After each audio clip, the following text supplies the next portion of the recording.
प्रणाम, मैं हूं हिमांशु द्विवेदी और स्वागत है आपका हमारी खास पेशकश चर्चा में। चर्चा के तहत आज हम बहुत ही संवेदनशील मुद्दे पर बात कर रहे हैं। हमारा विषय है समान नागरिक संहिता। आज प्रदेश कल देश। देश में इस समय वातावरण ऐसा बना हुआ है कि जो कुछ भी एजेंडे के तहत है उसको अंजाम पर पहुंचाने के संदर्भ में सर्वाधिक जिजीविषा देश के प्रधानमंत्री नरेंद्र मोदी के है। पर आज एक घटनाक्रम ऐसा घटित हुआ है जिसके चलते ये स्टे उत्तराखंड के मुख्यमंत्री पुष्कर सिंह धामी के हिस्से में आ गया है। समान नागरिक संहिता ये भारतीय जनता पार्टी का सपना रहा है। एक देश के अंतर्गत अलग अलग कानूनों के संदर्भ में भारतीय जनता पार्टी और पूर्ववर्ती जनसंघ की हमेशा असहमति रही। भारतीय जनता पार्टी के पॉलिटिकल एजेंडे में हमेशा ही समान नागरिक संहिता को लागू करने का संदर्भ में संविधान की भावना के अनुरूप भी था, क्योंकि संविधान निर्माताओं ने नीति निर्देशक तत्व के तहत इस बात को शामिल किया था कि हम समान नागरिक संहिता बनाने के लिए माहौल तैयार करेंगे। पर आजादी के 75 साल गुजर जाने के बाद भी समान नागरिक संहिता महज सपना बनकर ही रही। लेकिन उत्तराखंड में पुष्कर सिंह धामी की सरकार ने इस सपने को साकार करने के संदर्भ में महत्वपूर्ण कदम उठाया जब राज्य विधानसभा के अंतर्गत इससे संबंधित विधेयक प्रस्तुत कर दिया गया। और यह अचानक नहीं हुआ। पुष्कर सिंह धामी से जब पिछले साल हमने सीधी बातचीत की थी, उस समय पुष्कर सिंह धामी ने यह कह दिया था कि हम 1 साल के भीतर समान नागरिक संहिता के वादे को अमल में ला देंगे, और उस वादे को अमल में भी ला दिया। अब सवाल इस बात का है कि क्या उत्तराखंड भर में ऐसा हो जाने मात्र से भाजपा के उस सपने की पूर्ति हो जाएगी जो वो हमेशा से कहती आई थी, या पूरे देश में भी अब समान नागरिक संहिता को हम अमल में आते हुए देखेंगे? भारतीय जनता पार्टी ने राष्ट्रीय स्तर पर इस दिशा में कदम न उठाए हो ऐसा नहीं है। 3 तलाक की समाप्ति समान नागरिक संहिता के संदर्भ में एक महत्वपूर्ण कदम के तौर पर ही देखा गया। पर अगर देश के प्रधानमंत्री नरेंद्र मोदी कल लोकसभा में बोल रहे हैं कि अगर तीसरी पारी उनके हिस्से में आई तो कई बड़े फैसले लिए जाएंगे, तो क्या उस बड़े फैसले में देश में समान नागरिक संहिता को लागू करना भी शामिल होगा? समान नागरिक संहिता से होगा क्या, ये बात भी साथ में समझने की जरूरत है। समान नागरिक संहिता से आशय यह है कि इस देश में 2 किस्म के कानून होते हैं, एक क्रिमिनल कानून के संदर्भ में और एक सामाजिक व्यवहार के संदर्भ में, सिविल जिसे हम कहते हैं, सिविल लॉस। तो जो देश में क्रिमिनल लॉ है वह तो सब पे समान रूप से लागू होता है। उसके संदर्भ में जाति, धर्म इत्यादि के आधार पर कोई भेद नहीं किया जाता है कि अगर आपने किसी की हत्या कर दी तो मुसलमान के संदर्भ में अलग तरीके से देखा जाएगा, हिंदू के संदर्भ में अलग तरीके से देखा जाएगा, पारसी के संदर्भ में अलग तरीके से देखा जाएगा। लेकिन जो सामाजिक व्यवहार से संबंधित मसले होते हैं उसके संदर्भ में धर्म के आधार पर फैसले लिए जाते हैं।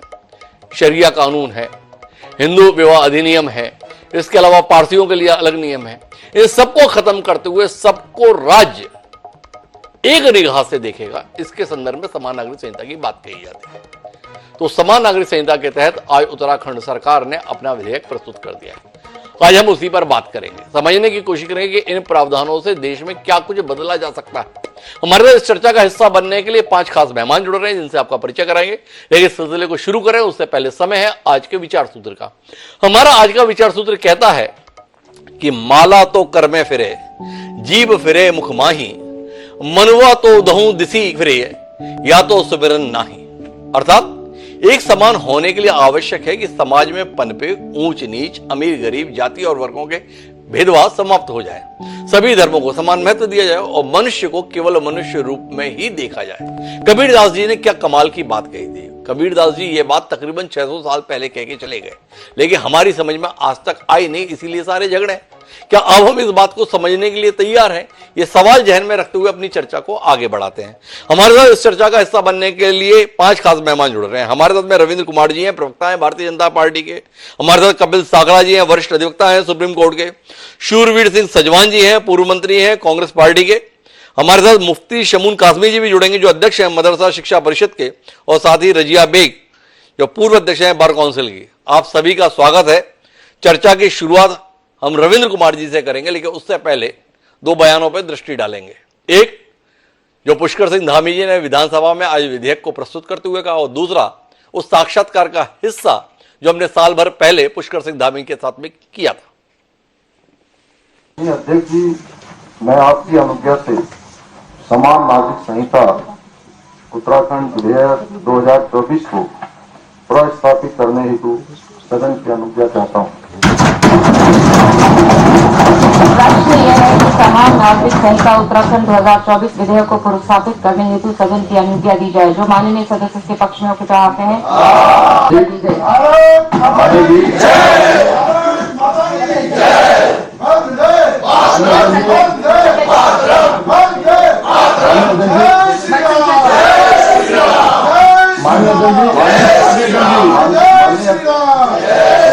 माननीय अध्यक्ष जी, मैं आपकी अनुज्ञा से समान नागरिक संहिता उत्तराखंड विधेयक 2024 को पुनर्स्थापित करता हूँ। एक और आपने बड़ा तेवर वाला फैसला लिया था समान नागरिक संहिता लागू करने के संदर्भ में। साल भर पूरा आना है, अभी तक कमेटी चल रही है। कानून कब बन रहा है? देखिए, वो जरा चूंकि एक बहुत ही महत्व का विषय है और इसकी देश भर में लंबे समय से मांग रही है, इसलिए इसकी शुरुआत भी हमने करी। कमेटी ने काफी काम कर लिया है। कई लाखों 3 लाख से भी ज्यादा लोगों से उन्होंने उनके सुझाव आए हैं, उनकी बातें आई हैं, जगह जगह स्टेक होल्डरों से बात करी है। और जो हमारा संकल्प है वो देवभूमि उत्तराखंड की जनता ने उस पर अपना मैंडेट दिया है हमको जी।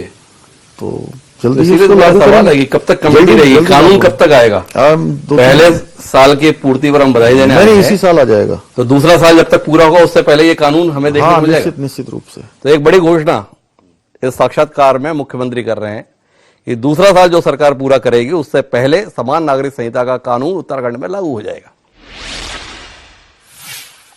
तो जो कहा सो किया। साल भर पहले मार्च में पुष्कर सिंह धामी जी ने यह दावा किया था कि अगला साल जो हमारी सरकार का पूरा होगा उससे पहले यह कानून अमल में ला दिया जाएगा। कर तो दिया। तो जानना चाहेंगे रविंद्र कुमार जी, किस लिए और केवल उत्तराखंड में ही किस लिए? जी हिमांशु भाई, जिस प्रकार से आज देवभूमि उत्तराखंड ने पूरे देश को एक मैसेज दिया है, अपने प्रदेश के लोगों को समान अधिकार देने का जी, ये कहीं ना कहीं आने वाले समय में नाजीर बनेगा। और माननीय पुष्कर सिंह धामी को, भारतीय जनता पार्टी के सरकार को, तमाम ऐसे जो जिन्होंने इस कानून को, इस नागरिक संहिता को बनाने में इसके प्रयासों को, जिस प्रकार से इस कमेटी को भी धन्यवाद दूंगा कि जिन्होंने एक समय लेते हुए, एक समय रहते हुए इस सारे लोगों से मिलके बात करके, सब स्टेक होल्डर लोगों से और अन्य आपत्तियों से जूझते हुए आज हम इस बिल को पटल पे रख सके। और ये जल्द ही पटल पे रख के अब ये पास भी हो जाएगा और ये कानून का रूप ले लेगा जल्द ही। और इस प्रदेश के अंदर सभी लोगों को एक समान रूप से उसको कानून के अंदर अधिकार मिलेंगे जो एक बड़े वर्ग को मिलते थे और एक बड़ा हिस्सा इससे छूट गया था जी। हम यहाँ पे दूसरी बात एक और कहूंगा कि मेरे साथी जो कांग्रेस के साथी हैं आज प्रदेश भर में, चाहे सदन में हो, इसके खिलाफ बोलते रहे, आज तमाम चैनलों पे इसको लेके इसके विरोध में जैसी जैसी बातें करते रहे, तो मुझे नहीं लगता कि इसका कोई कारण होना चाहिए विरोध का, क्योंकि ये कानून किसी को अधिकार दे रहा है, ना कि किसी के अधिकार छीनने की वकालत करता है। ये अधिकारों को और देने की बात है। एक बुनियादी सवाल करना चाहता हूं मैं आपसे, और बुनियादी सवाल की पृष्ठभूमि आशंका के साथ में है। ये दलील है जो इस कानून के संदर्भ में आशंका रखते हैं कि अल्पसंख्यक समुदाय के हितों पे कुठाराघात करने के लिए बहुसंख्यकों के द्वारा अपने रीति रिवाज, अपने सामाजिक व्यवहार को आरोपित करने की कोशिश की गई है। और दूसरा सवाल यह है आपका इसकी पृष्ठभूमि में कि जब इसका नाम है समान नागरिक संहिता और संविधान में भी ये कहा गया कि समान नागरिक संहिता का माहौल बनाने की कोशिश करेंगे, तो आपने समान नागरिक संहिता नाम तो रख दिया, पर सबको समान कहां देख रहे हैं? 4% जो जनजाति उत्तराखंड में निवास करती है उनको इस कानून के दायरे से बाहर रखा है। तो जब कानून के अनुसार सब समान देखे जाने हैं तो 4% जनजाति को बाहर रखने की बाध्यता किस लिए? तो इस पे जरा रोशनी देंगे आप? बहुत बढ़िया बात कही आपने। देखिए, पहली बात तो ये किसी बहुसंख्यक का कानून नहीं है।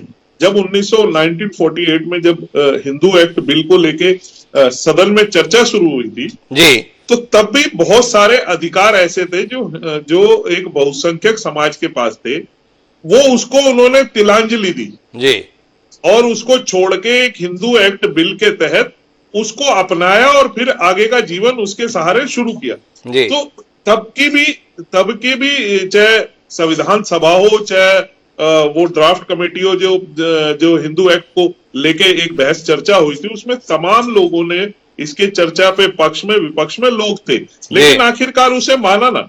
ये आप बताइए कि ये कहाँ कानून है? ये बहुसंख्यकों को कानून थोड़ी ना, बहुसंख्यकों को कानून तो नेहरू जी ने हिंदू एक्ट बिल के तहत दिया कि भाई अब आज से बहुसंख्यक विवाह नहीं होने का, महिलाओं को ये अधिकार मिलेगा। और देखिए, मैं बड़ी गंभीरता से ये कहता हूं कि हमारे समाज में, हिंदू समाज में भी जो कुप्रथाएं थी उनको त्यागा, उन्हें छोड़ा।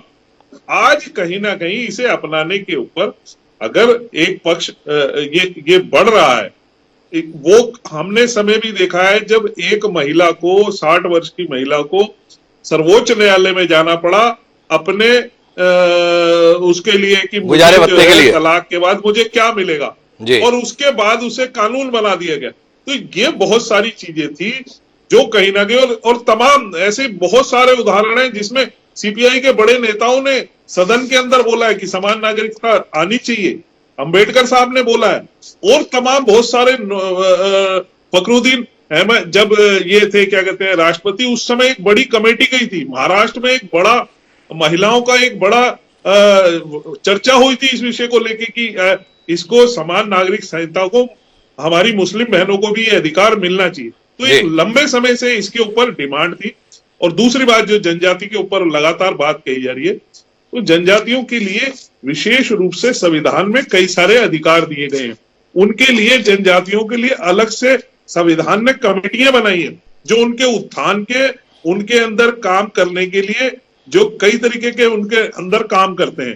तो इसके लिए ये कहना कि जनजातियों को लेके क्यों नहीं किया गया, तो मैं एक बात और कहूंगा, जनजातियों में से उदाहरण कहीं नहीं पूरे देश भर में आता कि उन्हें, उनके यहाँ इसकी वजह से ये इस वर्ग को बहुत ज्यादा नुकसान हो रहा है, जबकि आप पूरे देश भर में देखेंगे। क्या बात करते हैं रविंद्र कुमार जी, आपको जनजातियों में सुनाई नहीं देता है कि एक व्यक्ति 2-2, 3-3 पत्नियां रखा रहता है?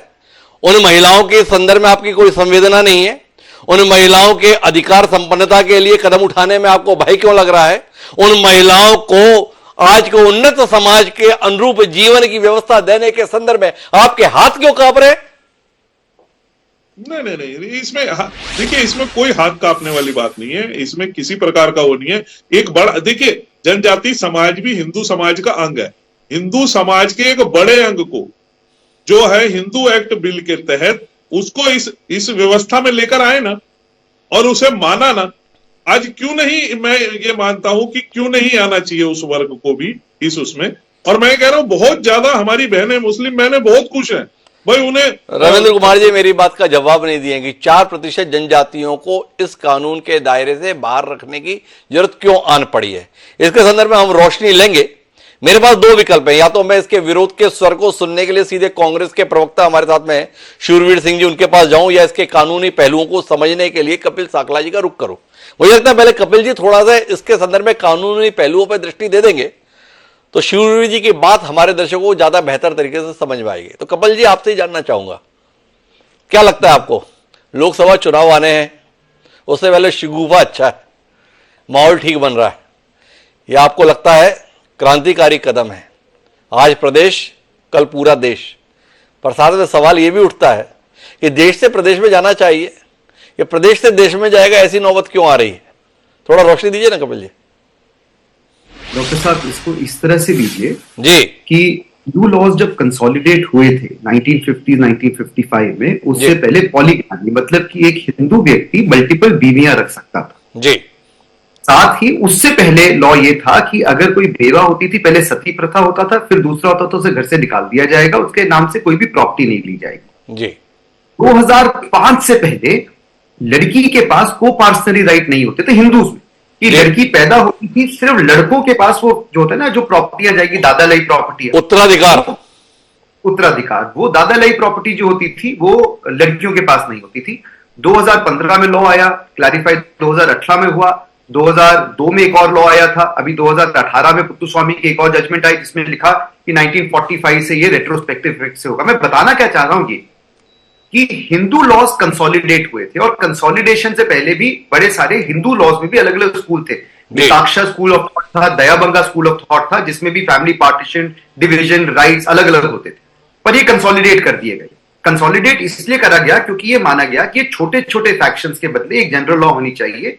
और जैसे कि मेरे दोस्त ने कहा कि हिंदुओं ने भी बहुत सारी चीजों को छोड़ा, मेरे हिसाब से छोड़ना नहीं बोलना चाहिए, बोलना चाहिए बहुत सारी कमियां और जो कोताहियां थी, जो नेगेटिव चीजें थी, उनको हटा दिया गया और एक एवोल्यूशन आया, जो पॉजिटिव एवोल्यूशन।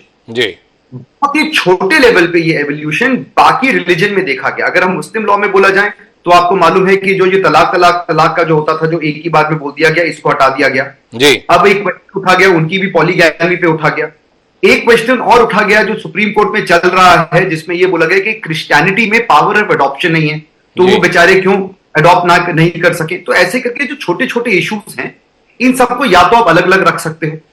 और जैसे कि शाहबानो का केस, मतलब एक बहुत तगड़ा धब्बा है हमारे लिए कि शाहबानो के केस में एक सीनियर सिटीजन मुस्लिम महिला सुप्रीम कोर्ट तक गई कि भैया मैं अपने बुढ़ापे में अपना रह बसर कैसे करूं, तो मुझे मेंटेनेंस दिया जाए।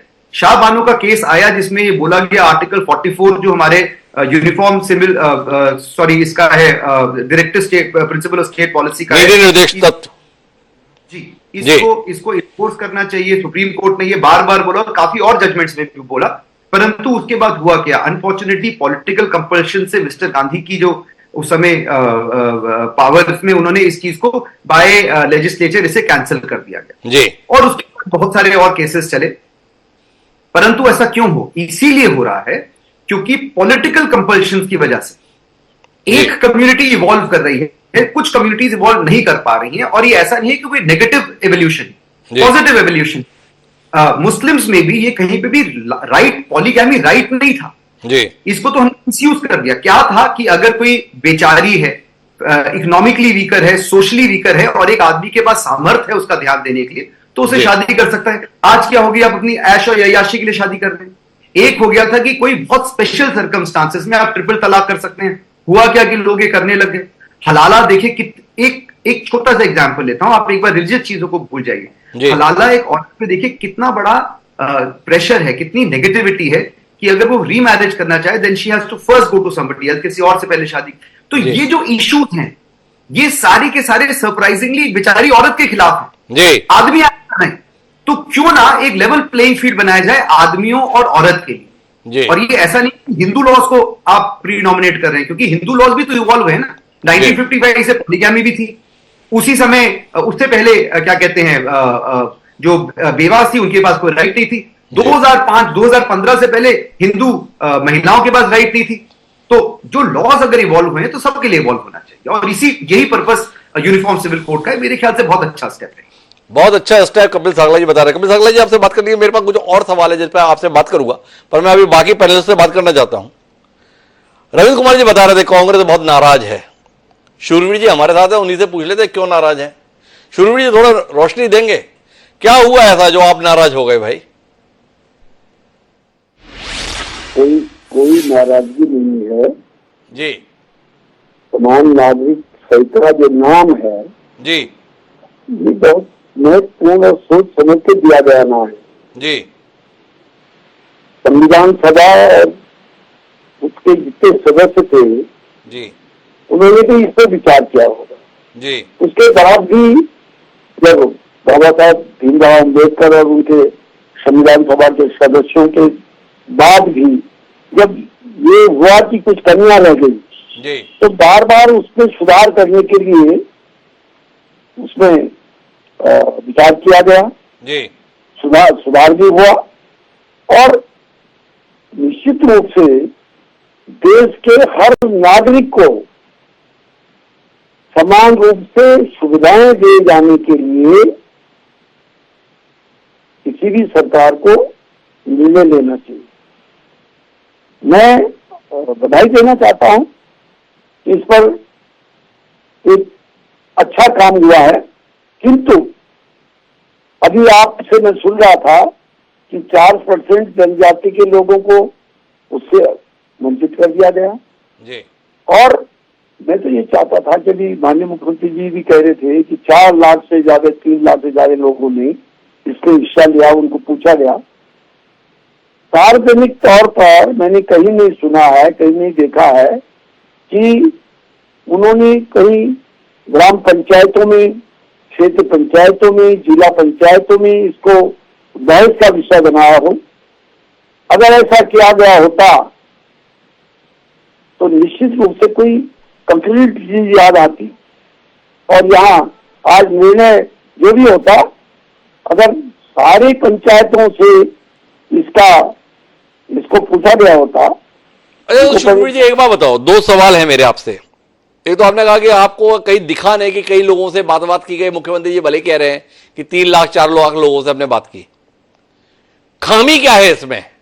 कौन कौन से प्रावधान ऐसे हैं जो आपको लगता है होने चाहिए थे, नहीं है? एक तो सवाल ये है। और दूसरा सवाल ये है कि आपको इस देश में शासन चलाने के लिए इतना लंबा समय मिला, आप कभी ला नहीं पाए। धामी जी के इस बात के लिए सराहना नहीं करेंगे, कम से कम वो ला तो दिए। तो 2 सवाल है आपसे, इसमें खामियां क्या है थोड़ा ये बता दें, और दूसरा ये बता दें कि आपने क्यों नहीं किया था। समय होता है, हमने इसलिए नहीं किया जो होगा कि किसी चीज का समय होता है।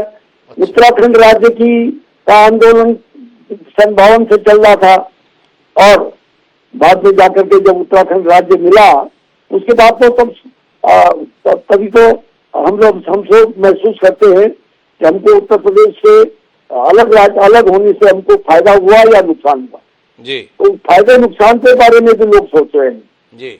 और मैं इसीलिए कह रहा हूँ कि समय समय पर कोई नए कानून बनते हैं, और मैं कानून की एक और प्रशंसा भी कर रहा हूँ, किंतु मैं ये जरूर कहना चाहता हूँ कि इसमें जब समान नागरिक संहिता इसका नाम है, तो हर जाति धर्म वर्ग के लोगों को पूछा जाना चाहिए था, उनके पास ड्राफ्ट जाना चाहिए था, उनसे ये कहना चाहिए था कि इसमें और क्या जोड़ा जाए या क्या घटाया जाए। सुखबीर सिंह जी ये नहीं बता रहे इसमें खामी क्या, पर इस बात में उन्हें शिकायत जरूर है कि सब लोगों तक बात गई नहीं बनने से पहले, ये उनकी नाराजगी का विषय है।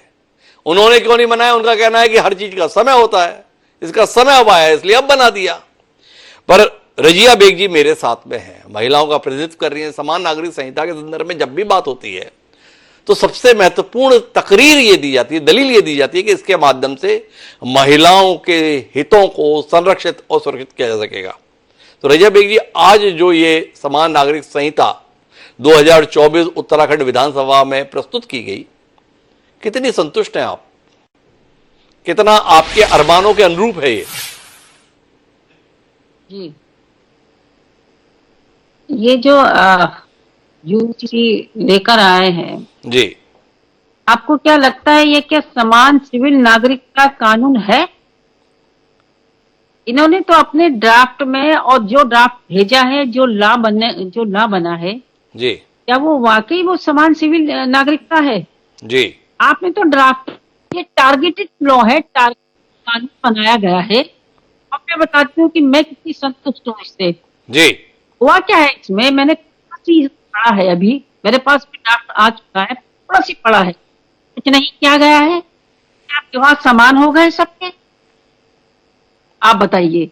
जी, आनंद मैरिज एक्ट में एक भाई शादियां करते हैं, निकाह मुसलमानों में होता है, सेक्रामेंट से हिंदू में होता है, क्रिश्चियन से अपनी शादियां होती है, सबके रीति रिवाज अपने हैं, तो आज भी फॉलो करेंगे, कल भी फॉलो करेंगे इसको। तो आप मुझे बताइए यूनिफॉर्मिटी है कहाँ इसमें? यूनिफॉर्मिटी की बात करती है। रही बात महिलाओं के लिए, हम कितने संतुष्ट होंगे इससे?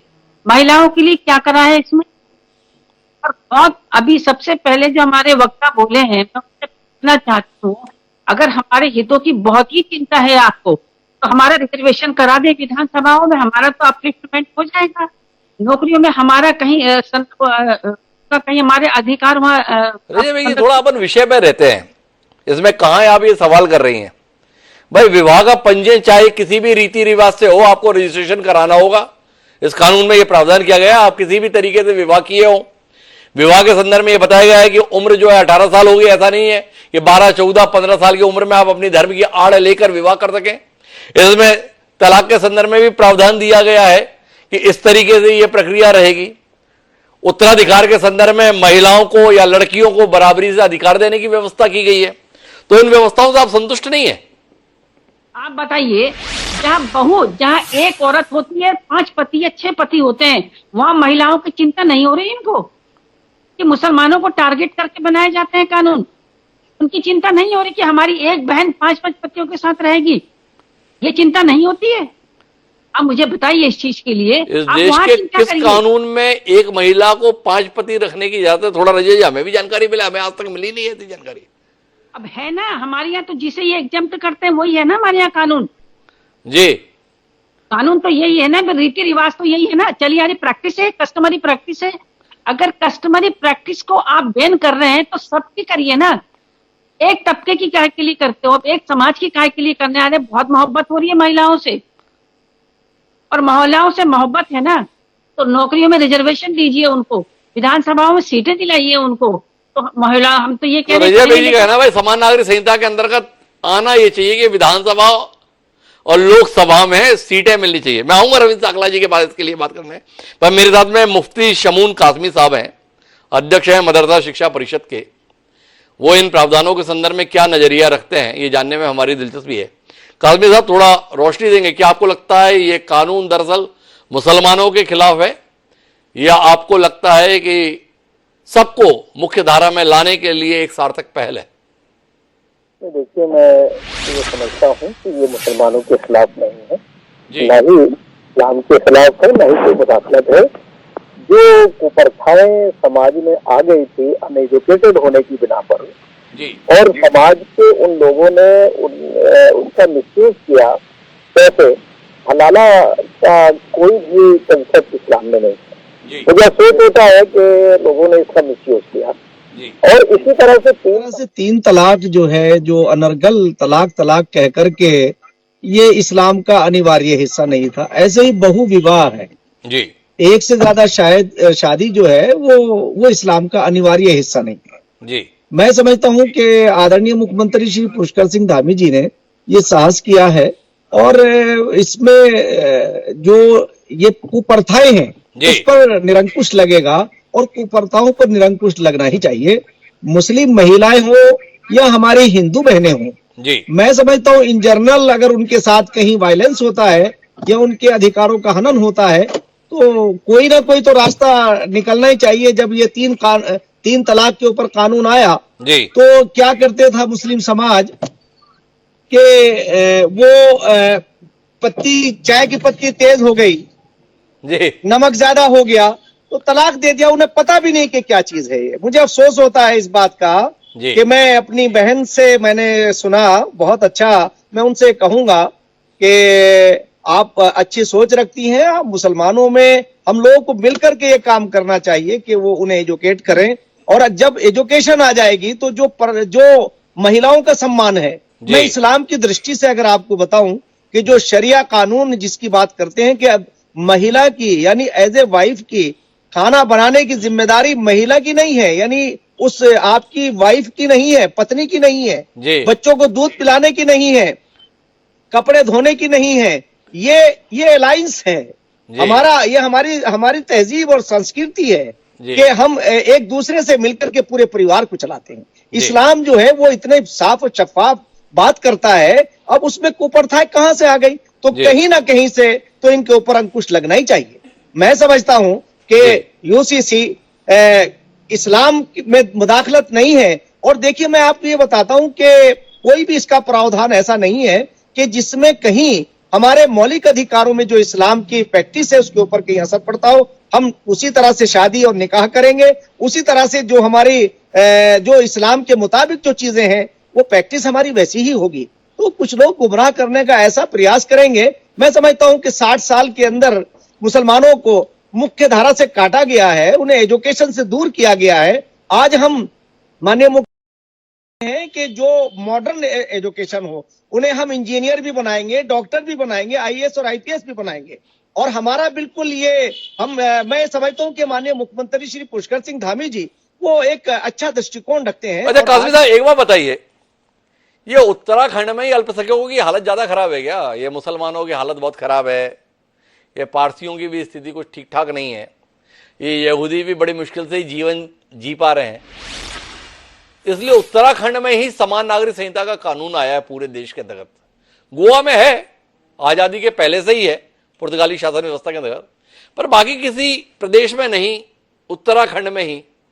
इसके संदर्भ में आपकी क्या दृष्टि है, उत्तराखंड में ही क्यों? अब एक बात बताइए, अगर उत्तराखंड राज्य बहुत ही तपस्वियों की भूमि है और हर अच्छा काम जो है मैं समझता हूं कि अच्छी जगह से होता है, देश इसका अनुसरण करेगा और एक मॉडल के तौर से लोग इसे लेंगे। और मैं समझता हूं कि ये उत्तराखंड वासियों के लिए बहुत गौरव की बात है कि आदरणीय मुख्यमंत्री श्री पुष्कर सिंह धामी जी ने एक ड्राफ्ट तैयार किया है और मुझे ऐसी आशा है कि ये ड्राफ्ट किसी का भाईचारा, राष्ट्रीय एकता और अखंडता इससे मजबूत होगी। इससे किसी भी, और मैं खासतौर से मुसलमानों से कहना चाहता हूं कि आप इसमें भ्रम में मत आइए। ऐसा नहीं है कि ये आपकी किसी ऐसी चीज पर पाबंदी करेगा, पाबंदी लगाएगा कि जो हमारी फंडामेंटल हमारे राइट्स हैं, ऐसा नहीं है। और मैं माननीय मुख्यमंत्री जी से ऐसी उम्मीद करता हूं कि वो तो ऐसा समावेशी ये इसका ड्राफ्ट होगा, अभी जब आप उसे देखेंगे, उसका अध्ययन करेंगे तो आप इस बात को कहेंगे। और दूसरी बात एक ये है कि अगर कोई ऐसी चीज आती है तो सरकार का दृष्टिकोण बहुत पॉजिटिव है। वो कह रहे हैं उसके अगली कोई चीज अगर ऐसी आती है तो संशोधन किया जा सकता है और संशोधन की गुंजाइश रहती है, हमेशा रहती है, हमेशा रहती है। तो काजमी साहब एक टिप्पणी इस पे और कर दीजिए, ये अल्पसंख्यकों की तो बड़ी चिंता हो गई, ये जनजातियों को क्यों इससे बाहर रखा गया, इसमें आपकी कोई दृष्टि जा रही है क्या? सर एक बात बताइए मुझे, देश की आजादी के बाद हमने ये तय किया था, हमारे कर्णधारों ने, जो हमारे वाकई उन लोगों ने एक बहुत दूरदृष्टि से ये बात की थी कि हम 10 साल के अंदर दलितों में, कमजोरों में और अग्रणी पिछड़ों में हम सब में सिमिलरिटी ले आएंगे और बराबरी ले आएंगे। आज 76 साल के अंदर जो है 60 साल जो है वो का लंबा कार्यकाल हमारी कांग्रेस पार्टी को मिला। उन्होंने मुसलमानों के साथ नहीं, देश के साथ जो है नाइंसाफी की है कि देश, आज बताइए कि आज देश के अंदर जो विकास हो रहा है, आप बताइए पूरे देश के अंदर घूम लीजिए, तमाम रोड बने हैं, मेडिकल कॉलेज बने हैं, एम्स बने हैं। आखिर सोने की चिड़िया कहलाने वाला देश, उन्होंने क्या काम किया 60 साल के अंदर? अभी भी हम उनके अंदर मसावात नहीं ला सके, बराबरी नहीं ला सके। इस सरकार ने, पहले डॉक्टर एपीजे अब्दुल कलाम जो गरीब घर से पैदा हुए, गरीब घर में हुए, एक साइंटिस्ट थे, मिसाइल मैन थे, भारतीय जनता पार्टी ने उन्हें राष्ट्र का राष्ट्रपति बनाया और उन्होंने राष्ट्र की सेवा की, उन्होंने राष्ट्र को एक शक्तिशाली देश बनाने में अपना पूरा योगदान दिया। तो भारतीय जनता पार्टी ने उन्हें, उसके बाद उन्होंने रामनाथ कोविंद जी को बनाया जो दलित समाज से आते थे। आज उस समाज से आने वाली हमारी राष्ट्रपति महोदया हैं जो जनजातियों से ताल्लुक रखती है। आपको मैं कहना चाहता हूं कि सरकार का जो पॉजिटिव दृष्टिकोण है वो समाज में जाना चाहिए। और इन लोगों ने, मुसलमानों के साथ तो कांग्रेस ने यह काम किया है कि उन्हें सिर्फ जो है इसी का नाम तो तुष्टीकरण है कि किया कुछ नहीं। 60 साल के अंदर मुसलमान समझने के लायक नहीं रहेगा, अपनी महिलाओं की इज्जत नहीं कर रहा है। काजमी साहब आपसे सवाल मैंने जनजातियों को मुख्य धारा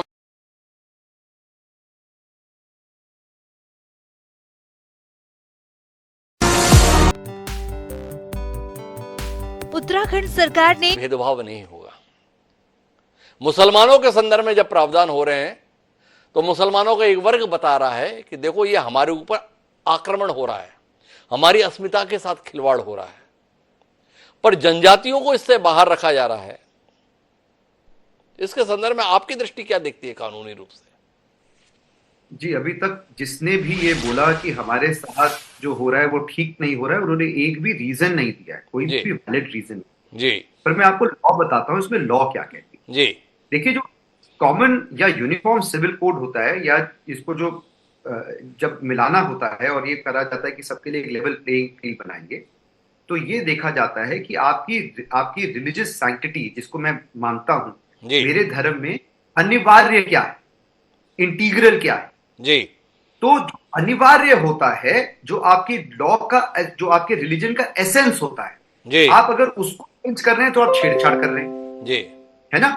परंतु अगर आप उसके साथ छेड़छाड़ नहीं कर रहे तो जो अनिवार्य नहीं है, मतलब मेरा अस्तित्व मेरे मौली पहनने से नहीं हुआ, मेरे मंदिर जाने से हुआ या मेरे भगवान को पूजा करने से हुआ, वैसे ही उनका रिलीजन उनके एक पर्टिकुलर फैसेट से हुआ। 4 शादियां या 5 शादियां या 3 तलाक करने से नहीं हुआ जी। तो जो अनिवार्य होता है, जो इंटीग्रल होता है, उसे देखा जाता है। ट्राइबल्स जो होते हैं उनके अपनी जो अपने कस्टम्स होते हैं वो अनिवार्य होते हैं, उनकी पहचान पाने के लिए वो अनिवार्य है। जैसे कि हम नॉर्थ ईस्ट में जाएं, नॉर्थ ईस्ट में जो ट्राइबल्स होते हैं, बड़ी इंटरेस्टिंग बात है, मैं वहां गया हूं, वो विमेन डोमिनेटेड एरिया जैसे केरला में भी है। जो राइट होता है, जो जितने भी राइट होते हैं, प्रॉपर्टी राइट, वो सारे वहां की महिलाओं को मिलते हैं। तो वो जो उनका अस्तित्व, उनका वो जो उनकी प्रैक्टिस है, वो उनकी पहचान के लिए अनिवार्य है। तो उसको अलग रखना ही पड़ेगा, वरना कि आप क्या कर रहे हैं, जैसे कि अंग्रेज जब यहां पे आए थे तो उन्होंने क्या बोला कि जो इंडियंस हैं वो जो है ये नहीं, हमारा दायित्व है, हमारी मॉरल ऑब्लिगेशन है कि उनको अपने जैसा बनाए, विक्टोरियन उनपे वो लेकर आए। तो वो उन्होंने अपने सोच को हम पे थोपने की कोशिश करी, जो कि गलत था। हम वही चीज ट्राइबल्स के साथ। कपिल साकला साहब, आप कितनी जाति कर रहे हो ना हम लोगों के साथ में, ये दलील देते हुए। भाई उत्तराधिकार का कानून के तहत हम लोगों के यहाँ पे बेटियों को भी संपत्ति में अधिकार मिलेगा, ये जो है आगे बढ़ने की सोच है, प्रोग्रेसिव अप्रोच है। और अगर जनजातियों के अंतर्गत महिलाओं का प्राथमिकता है, उत्तराधिकार कानून के तहत महिलाओं को ही उत्तराधिकार मिलेगा, तो पुरुषों की पैरवी कौन करेगा? उसके लिए क्या मैं रजिया जी के पास जाऊंगा? एक नर मुक्ति मोर्चा भी होना चाहिए। तो बहरहाल सवाल इस बात को लेकर है, सम्माननीय कपिल साकला साहब, अभी कुछ दिन पहले हमारे चैनल पे खबर चली थी, बस्तर के इलाके में एक शादी थी, तो उसमें एक पुरुष 2 महिलाओं से एक मंडप में ही फेरे ले लिया, और ये कहते हुए ले लिया कि हमारे समाज में तो ये चलता है। तो ये जो सपना है इस देश के अंतर्गत समानता का, लैंगिक रूप से समानता का, हर वर्ग में जो वर्षों से, सदियों से उत्पीड़न चला आ रहा है, परंपरा के नाम पर, संस्कृति के नाम पर, हम उसे खत्म करेंगे। तो क्या खत्म करने के संदर्भ में अल्पसंख्यक ही निशाने पर रहेंगे? जनजातियां इसलिए निशाने पर नहीं आएंगी, या जनजातियों के संदर्भ में कदम इसलिए नहीं उठाएंगे कि बतौर वोट बैंक वह कहीं खतरा है। अगर उसको छेड़ देंगे तो ऐसा ना हो कि हमारा जनादेश प्रभावित हो जाए, इसलिए हम उस पर हाथ नहीं डालेंगे। 4% को छोड़ दिया हमने उत्तराखंड के अंतर्गत। देश के स्तर पर बात करेंगे तो अभी आदिवासियों की संख्या पूरे देश में, क्या माने, देश में अगर समान नागरिक संहिता आएगी तो जनजातियों को इसमें शामिल नहीं रखा जाएगा, तो हम उस उद्देश्य की प्राप्ति कर लेंगे जो संविधान के अंतर्गत वर्णित है, नीति निर्देशक तत्व के अंतर्गत। मैं इलेक्शन और पॉलिटिक्स में नहीं जाऊंगा, मैं सिर्फ यही बोलूंगा कि अभी तक किसी ने भी एक भी वैलिड आर्ग्यूमेंट नहीं दी है कि कैसे ये माइनॉरिटीज के रिलीजियस सेंटिमेंट्स को इफेक्ट करता है। देखिए लॉ क्या कह रहा है, लॉ ये कह रहा है, मेरा तर्क दूसरा है। मेरा तर्क जो है कपिल साकला साहब, इस बात को लेकर तो है ही नहीं कि ये अल्पसंख्यकों के हितों पे कुठाराघात करता है। मेरा सवाल आपसे इस बात को लेकर है कि जनजाति वर्ग के लोगों को भी मुख्य धारा में लाने के संदर्भ में संकोच क्यों किया गया है, इसके संदर्भ में जानना है ना। डॉक्टर साहब 2 पॉइंट। पहली पॉइंट ये है कि आपने भी ये बोला था, और जो लेडी आपके यहाँ पे पैनल पे हैं उन्होंने भी यही बोला था कि ये जो है ये माइनॉरिटीज को इफेक्ट करता है। और मैंने ये पूछा था कहां करता है, मुझे सिर्फ ये बताया गया था कि आप एक काम करिएगा, पहले वो जो महिला जिसके 5 पति होते हैं उसे आप बैन कर दीजिएगा। हमने पूछा कहां पे, मैडम को नहीं पता था, शायद किसी दुनिया में किसी जगह में होता होगा, वो कंफ्यूज हो गई होंगी। दूसरी बात, जहां तक माइनॉरिटीज की, जहां तक की ट्राइबल्स की बात है, आप एक बात को समझिए कि अगर आपकी आइडेंटिटी, इसको प्लीज ध्यान से समझिएगा क्योंकि ये हमारे फंडामेंटल राइट्स में जाता है जी, अगर आप आइडेंटिटी एक पर्टिकुलर प्रैक्टिस से मानी जाती है आइडेंटिटी जी, तो फिर उस पे आप अटैक नहीं कर सकते। परंतु क्या आप मुझे ये बोलना चाह रहे हैं कि मुस्लिम आइडेंटिटी 4 शादियों से होती है और 3 बार तलाक बोलने से होती है, तो फिर मेरे पास और कुछ बोलने के लिए है नहीं? या अगर आप ये बोलते हैं कि मुस्लिम आइडेंटिटी इस चीज से होती है कि अगर वो डिवोर्स हो जाएगी लेडी उसको कुछ नहीं मिलेगा, तो मेरे पास इसके बारे में कुछ बोलने के लिए है नहीं। मुस्लिम आइडेंटिटी उनकी रिलीजियस प्रैक्टिस से होती है। ये जो तो बाकी इस पे तो बोलने के लिए साकला साहब आपके पास होना चाहिए ना कि आदिवासियों की पहचान क्या बहुपत्नी प्रथा विवाह के निर्वहन से ही होती है। इसके संदर्भ में साकला साहब के पास तर्क है जी। जो ट्राइबल, आप एक बात समझिए, आप ये बताइएगा ट्राइबल्स में कोई ही ट्राइबल्स होंगे जहां पे एक पति के मल्टीपल पत्नियां होती हैं। ये मैं आपको बता रहा हूं क्योंकि थोड़ा सा ट्राइबल्स का ज्ञान मुझे भी है। जैसे कि मैंने कहा, मैंने नॉर्थ ईस्ट में केसेस करे हैं, मैंने अंडमान में जारवाजा का भी कोई केस कर रखा है, तो मुझे थोड़ा सा पता है। वहां पे थोड़ा उल्टा होता है। वहां पे जो भी राइट्स होते हैं, जैसे कि जारवाज में जो उनकी जो हट होती है, उसका जो राइट होता है वो औरत के पास होता है। औरत आदमी को निकाल सकती है, आदमी वहां नहीं रह सकता है। नॉर्थ ईस्ट में भी ये है, जो लिनिएज चलती है। तो आप चाहते हो कि ये पहचान कायम रहनी चाहिए कि एक महिला को ये अधिकार रहे कि वो पुरुष को घर से बाहर निकाल दे, इस पहचान को कायम रखना जरूरी है।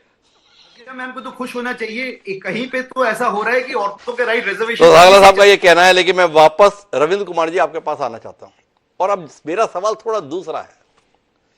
भाई, नरेंद्र मोदी जी के नेतृत्व में एक दमखम वाली सरकार है, और जो दम धामी जी ने दिखाया वो दम देश के स्तर पर नहीं दिखाया गया। इसकी क्या वजह है रविंद्र जी?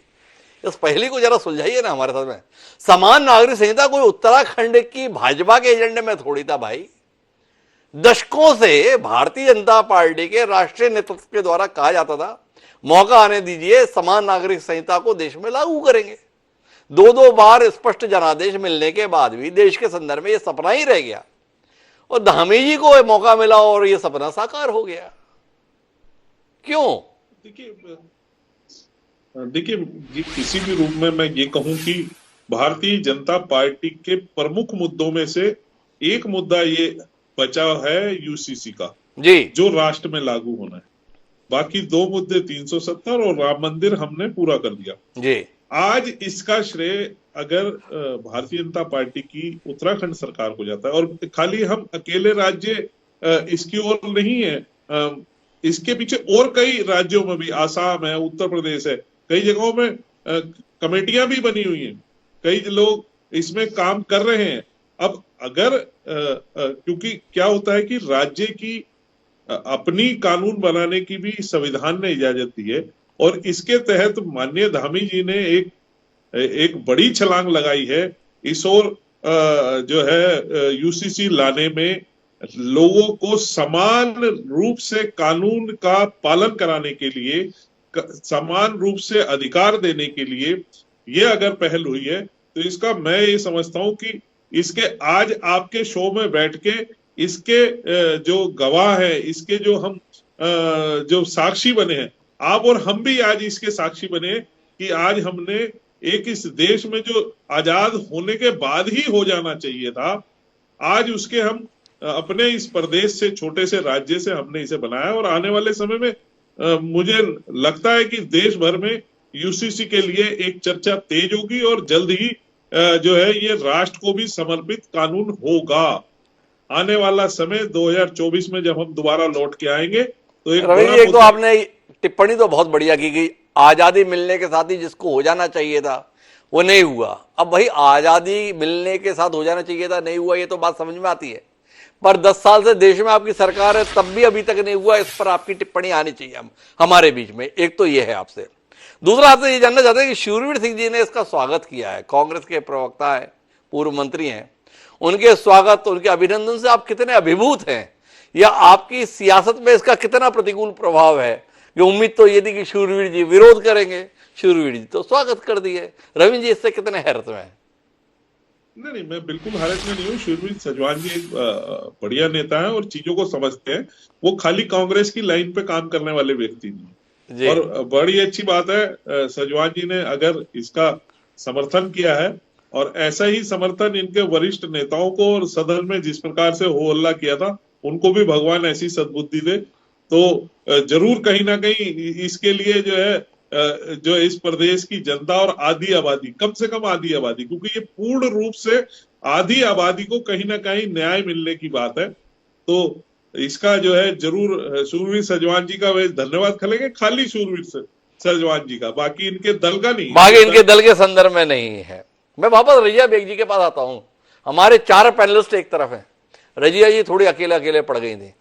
रजिया जी बार बार ये सवाल उठ रहा है कि भाई विरोध किस बात को लेकर है, और ये मुसलमानों के खिलाफ कैसे है। ये सवाल कपिल साखला जी का भी है। थोड़ा आप रोशनी दीजिए ना, क्यों आप इतनी खिलाफ हैं, क्यों आप इतनी नाराज हैं, और इसके कौन से ऐसे प्रावधान हैं जो आपको दुखी किए हुए? देखिए, बात जी हम किसी यूसीसी के अगेंस्ट में नहीं है। जी अगर यूसीसी का कानून ऐसे बनता है जिससे, और अब ये क्या सोच रहे हैं, ये तो हिंदू भाइयों के खिलाफ है। जी ये टोटली जो यूसीसी लागू करने जा रहे हैं ये पूरे हिंदू समाज के खिलाफ है। और आप ये बताइए कि आर्टिकल 14 के अंदर जब ये कानून बन जाएगा और आर्टिकल 14 के अंदर यही लोग हाईकोर्ट में इसे चैलेंज करेंगे, तब जो हमारे ये ट्राइबल्स के लोग हैं तब ये इस श्रेणी में आएंगे, इस लॉ से गवर्न होंगे। अब ये क्या करेंगे? अभी सिर्फ दिखाने के लिए, मेरे क्या वाई लूटने के लिए एक ऐसा कानून बना देना जिससे कोई भी सरोकार किसी का सिद्ध नहीं हो रहा है, और वाह शरह लेने के लिए धामी जी ने ये कानून बना के लोगों के सामने रख दिया है। आप मुझे बताओ, क्या हिंदू बहनें, अभी एक हमारे पैनलिस्ट कह रहे थे कि मुसलमान औरतें, वो एक बुजुर्ग महिला कोर्ट में गई थी सुप्रीम कोर्ट न्याय मांगने, हिंदू महिलाएं कोर्ट में न्याय मांगने नहीं जाती। इनहेरिटेंस का जो कानून बनेगा उसके अंदर महिलाएं अपना कानून अब घर में बैठे कानून वो ले लेंगे अपना, या उनको कोर्ट में जाना पड़ेगा कानून लेने के लिए? कि मुसलमानों को बदनाम करने के, मुसलमानों की तरफ को टारगेट करने की जो नीति है, इससे आहत हैं हम। आप बार बार ये कहते हैं मुसलमान औरत का अधिकार मांगने गई। मेरी हिंदू बहनें, मुसलमानों के तलाक के मामले इतने नहीं है कोर्ट के अंदर जितने हिंदू बहनों के तलाक के मामले हैं। ये भी काश्मीर। अच्छा रजिया जी, एक बात बताइए, मेरे दो सवाल हैं आपसे। अगर महिलाओं की विवाह की उम्र इस कानून के चलते, चाहे वो किसी भी मजहब की हो, 18 साल हो जाती है, तो ये गलत है? 12 साल, 14 साल या 15 साल की उम्र में भी विवाह कर देना चाहिए? आपसे ये जानने में मेरी दिलचस्पी है कि ये आपको ठीक लगता है? एक आदमी 2 शादी, 3 शादी, 4 शादी करे, ऐसी प्रवृत्ति पर इस कानून के चलते लगाम लगेगी, तो आपको लगता है ये ठीक नहीं है, ऐसा चलते रहना चाहिए? जी रजिया जी, लगता है आपको ये ठीक है? देखिए जो आप कह रहे हैं ना कि ये 2 शादी और 1 शादी का, जी, ये 2 शादियां कर करके, ये मैं कहती हूँ आपसे, जिन बहनों को तलाक के कटघरे में खड़ा करके किसी भी समाज का आदमी और वहां तलाक के लिए खड़ा कर देता है कोर्ट में ले जाके, वो बहनों का अपमान नहीं है? राइट्स सब एक जगह आपको सिर्फ मुसलमानों में दिखाई देती है कमियां, कहीं और जगह कमियां नहीं दिखाई देती है आपको। मैं कहती हूँ कि अगर 1% तलाक के मुकदमे अगर आप पूरा डाटा उठा लें कोर्ट से, और पूरे हिंदुस्तान के कोर्ट से उठा लें डाटा, 2% मुसलमान तलाक के लिए गए होंगे, तो जरूरत क्या है उन्हें कोर्ट में जाने की? जो आंकड़े की जरूरत है, तलाक तलाक तलाक बोल दिया, इतने में तलाक हो जाता है, तो जरूरत ही क्या थी कोर्ट में जाने की? आंकड़ा दिखेगा कहां से रजिया जी? नहीं है, मेरी शरीयत में तलाक है ही नहीं। जो मोदी जी ने कानून बनाया, क्रिमिनलाइज उस कानून को किया, वो तो और मुसलमानों को गर्त पर डालने वाली बात कही उन्होंने। हमारे यहाँ तो कोई नहीं है इस तरीके की 3 बार तलाक की। पता नहीं रजिया जी आप किस दुनिया में रह रही है। हम तो हर हफ्ते, हर 15 दिन में ऐसी खबरें चलाकर दिखाकर परेशान है कि लोग इन्हीं से फोन पर ही कर दे रहे हैं, विदेश से बैठे बैठे तलाक तलाक तलाक। किसी के साथ अपने दायित्वों से मुक्ति पाली। पता नहीं रजिया जी आपको क्यों दिखाई नहीं देता। बहरहाल कपिल साकला जी कोई हस्तक्षेप करने जा रहे हैं, कपिल जी को रुक करते हैं, फिर एक बार फिर हम शूरवीर जी के पास जाएंगे। जी कपिल जी। जी, तो मैं ये कह रहा था जी कि जो मैडम कह रही हैं कि भैया हमारे यहाँ पे तो ट्रिपल तलाक का कॉन्सेप्ट ही नहीं है, तो मुझे समझ ही नहीं आया इतना हो हल्ला क्यों हो रहा था इतने टाइम से। जी, और दूसरा अगर ये कह रही है कि ये सिर्फ मुसलमानों को टारगेट किया जा रहा है, इन्होंने अभी तक नहीं बताया कि कैसे टारगेट किया जा रहा है। जी, चीज जो एटलीस्ट जो अभी यूसीसी की 2 इंपॉर्टेंट चीजें आई हैं जिससे मैं बहुत खुश हूं। जी, अगेन अगर हम सारे रिलेशंस को हटा दें, वो ये है कि एक लिव इन रिलेशनशिप को मैंडेटरी रजिस्टर कराना पड़ेगा। वो इसीलिए जरूरी है क्योंकि उसमें जितने क्राइम्स आज तक देखे जा रहे हैं वो इसी में देखे जा रहे हैं। और दूसरा जो एज अ लॉयर जो मुझे परेशान करता था वो ये था कि जब कोई बच्चा होता था तो ये बोला जाता था हमारी तो शादी नहीं हुई। और ये हिंदुओं में भी है, डजंट मैटर, क्रिश्चियंस, मुस्लिम्स, तो ये बोला था हमारी शादी नहीं हुई, हमारी शादी नहीं हुई तो उस बच्चे के पास कोई राइट ही नहीं होगा। फिर ये आर्ग्यूमेंट होती थी कि डीएनए टेस्ट करा लिया जाए क्योंकि ये प्रिजम्पशन है कि अगर ये साथ साथ रहे हैं तो फिर इनका बच्चा है। आर्ग्यूमेंट होती थी जी अगर मेरे साथ रह सकती किसी और के साथ भी रह सकती, मुझे नहीं मालूम किसका बच्चा है, फिर वो डीएनए में जा रहा होता था। तो अब ये हो गया कि लिव इन रिलेशनशिप। तो कपिल साहब आप इसमें इतने खुश हैं, सुप्रीम कोर्ट ने तो कहा था 2 वयस्क लोग अपनी मर्जी से कभी भी कहीं भी कैसे भी रह सकते हैं। अब उत्तराखंड की सरकार ये कह रही है कि दो वयस्क लोग अगर एक साथ रहना चाह रहे हैं तो उन्हें पहले पंजीयन कराना होगा, चाहे वो 2 दिन के लिए रहे हो चाहे वो 2 साल के लिए रहे। तो आप इसको ठीक मान रहे हैं? मैं इसका आंसर आपको दे देता हूं।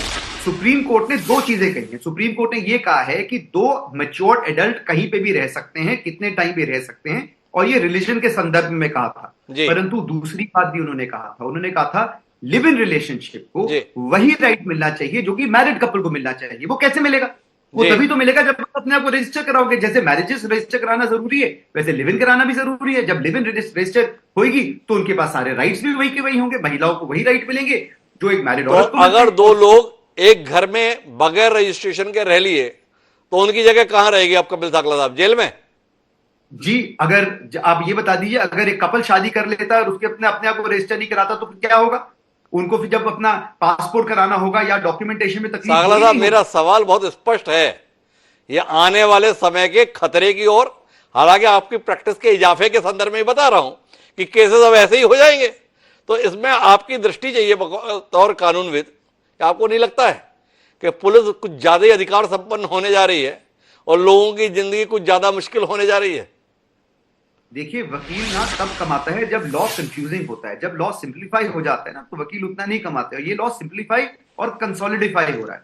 तो मैं अपनी कमाई पे नहीं हो रहा हूं, मैं इस टेंशन में हूं कि मेरा देश आगे बढ़ रहा है और लॉज अच्छे निकल रहे हैं। तो कपिल साहब को लगता है वकालत में इस कानून से बहुत फायदा नहीं होने वाला है, क्योंकि कानून बड़ा सरल रूप में सामने आने वाला है। पर मैं वापस शूरवीर जी के पास आना चाहता हूं। शूरवीर जी, आपने तो स्वागत कर दिया, कुछ जगहों पर अभी भी कांग्रेस की सरकार है इस देश में। क्या शूरवीर जी चाहेंगे कि जहां कांग्रेस की सरकार है वहां पर भी अब समान नागरिक संहिता के संदर्भ में कानून बन जाए, या केवल इस कार्यक्रम में ही स्वागत भरते आप अपना काम चला लेंगे? डॉक्टर द्विवेदी ने बहुत अच्छे प्रश्न किए हैं और सभी लोगों से किए हैं, क्रॉस क्वेश्चन भी किए हैं। और आपने जो मुझसे आप चाहते हैं, मैं ये जरूर कहना चाहता हूँ कि जिसका नाम समान नागरिक संहिता है, तो क्या देश के हर क्षेत्र में हर धर्म हर वर्ग के लोगों को समान रूप से अधिकार और सुविधाएं मिलेंगी? और अगर ऐसा है तो फिर ऐसे प्रश्न क्यों खड़े हो रहे हैं कि ये कमियां रह गई, वो कमियां रह गई? कमियां सुधारने के लिए अगर अभी एक सज्जन ने कहा कि उसमें संशोधन हो सकते हैं, जी बहुत खुशी की बात है कि जो कमियां रह गई उसमें संशोधन होंगे। और मैंने ये कहा कि आजादी के बाद से लगातार जहां जहां जो कमी रह गई थी कानून में संशोधन हुआ है, पार्लियामेंट ने उसको पास किया है। तो आज जो कमियां रह गई और जिसको लोग महसूस कर रहे हैं, जो लोग महसूस कर रहे हैं, उनको क्यों नहीं प्रसन्न कर लेते हो? उनको क्यों नहीं सहमत कर लेते हो? अगर वो सहमत हैं, सब लोग ये कहें कि ये तो बहुत अच्छा है, सबके लिए अच्छा है, तो सब वाई करेंगे, करना चाहिए। और अगर किसी को ये डर है, भय है, अगर महिलाओं को है, मुसलमान बहनों को है, मुसलमान भाइयों को है, तो उनको संतुष्ट कराया जाना चाहिए, क्योंकि देश सबका है। और इस देश की आजादी के लिए हिंदू, मुस्लिम, सिख, ईसाई, जैन, पारसी, अरे वो तो सर ठीक है शूरवीर जी, आप गोल गोल घुमाने लगे। पिछली बार कितनी साफ साफ बात कर रहे थे, अचानक आप उलझे से लग रहे हैं। आप सीधे बताओ, आप इस कानून से संतुष्ट या संतुष्ट? एक सवाल तो ये, और दूसरा आपसे जानना ये है कि जो कांग्रेस शासित राज्य हैं वहां पर भी समान नागरिक संहिता लागू होनी चाहिए या नहीं होनी चाहिए? 2 सवाल है मेरे। क्या शूरवीर जी इतनी वीरता दिखाएंगे कि साफ तौर पे अपनी बात कह पाएंगे? मैं तो आपसे ये कहना चाह रहा हूँ कि मेरे प्रदेश के मुख्यमंत्री ने और उनकी सरकार ने ये साहस किया है, उसके लिए तो उनको धन्यवाद। पर ये जो विषय है, ये केंद्र का विषय है, केंद्र का विषय है।